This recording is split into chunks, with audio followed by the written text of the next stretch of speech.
Hi, and welcome to the next part of my series on HTML and CSS for beginners. My name's Kevin, and today we're looking at putting some pictures on our website, so let's go and do that right now.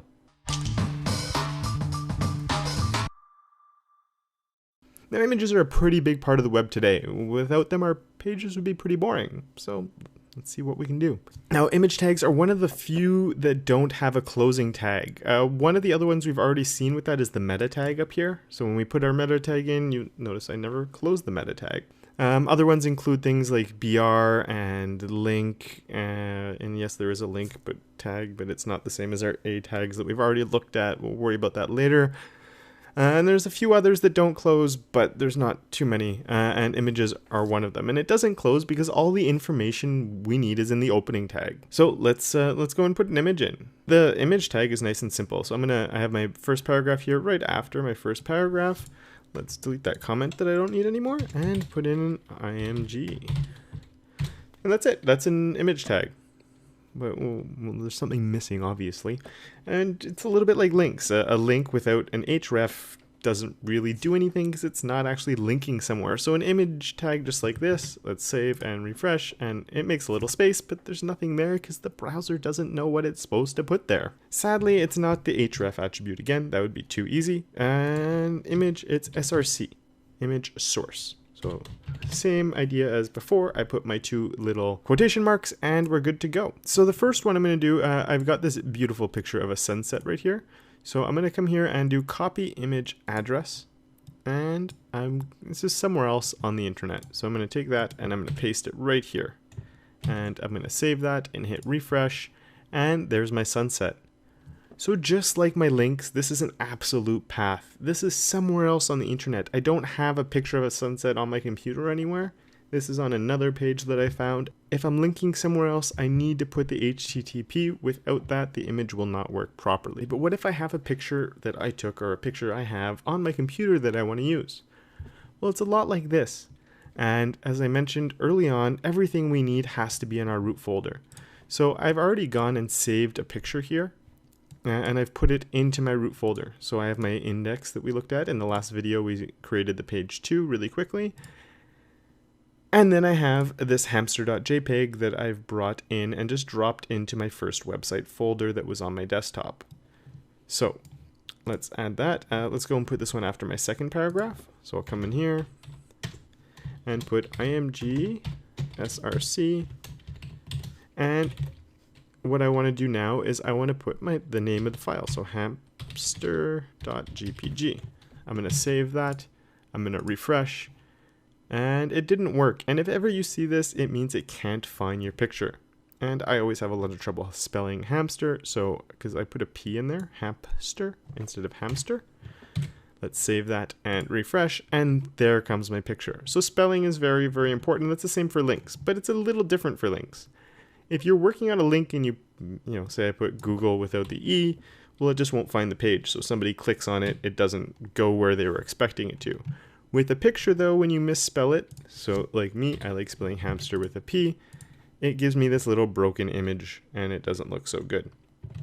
So get rid of that. Make sure you spell things correctly. Very important.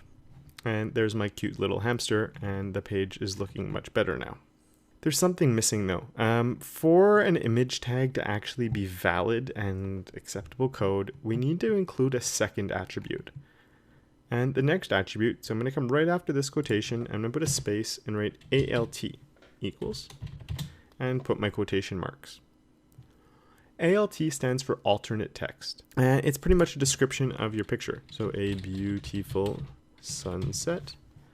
And let's come down to my hamster. ALT is equal to an adorable hamster with no P. Refresh, and it looks exactly the same. It doesn't actually change your picture when you include the alt text or alternative text. I'm always just going to call that alt text since we're just writing alt and it's much easier to say. So alternative text serves a really important purpose, and for an image tag you need to put it for the tag to be considered valid. And there's two times where it gets used, or maybe more, but there's two important times it gets used. Say someone for some reason has disabled images on their website, or let's say the internet's really slow, for some reason the image just doesn't load or there was a problem, they will see the description, so that's kind of handy. And it's also for people who are using screen readers. You know, they might have a visual impairment, they're visiting the site, they can't really see the picture. The screen reader is reading all the text, and when it gets to a picture, it's actually going to read the alt text. Some people try and cheat systems a little bit. They're using their alt tags for search engine optimization, which is a completely other topic. But if you're doing your alt text properly, it should be a description of the photo. You should be able to read this and know what the photo is without actually seeing it. You can get very detailed in them. A beautiful sunset with orange sky over the ocean with some rocks. Here it would be an adorable hamster on a gray table with a blurry background. You know, we want to make it as clear as possible for the person someone who's visiting the site who might not be able to see what they're looking at. So alt text is something that's important, and you should use it properly. Now, another thing that's sort of an important thing with images is you might see them written sometimes like this. I'll do it for both of them. So a space there at the end, and then with that. Because there's no closing image tag, the image is just an image and it works like that. So because there's no closing tag, in the old days of HTML4 and previous, you had to put this / in the opening tag just to also let the browser know it was then closing. You're closing it without having to add the extra tag. With HTML5, you don't need to do this anymore. Some people are still into sort of more strict writing of code, but it's becoming more standard and it's not necessary. HTML5 is smart enough to know that what's going on. So I'm never really going to be doing it, but just so you know, if you ever do see it with the / close in there, what it's doing and why people are doing it. But again, if you want to, go ahead. There's nothing wrong with it. It works perfectly fine. And if it makes more sense to you, awesome. But I'm lazy. The less keystrokes I have to do, the better. So I don't bother with it anymore. So we've got 2 pictures on my site now. The first one using an absolute path and the second one using a relative path. And well, that's it. And I hope that makes sense. If you have any trouble getting images to work on your site for any reason, leave a comment below and let me know. I'll see if I can help you out. Hope you liked this video. Like it if you did, subscribe if you haven't already, and I'll see you next time.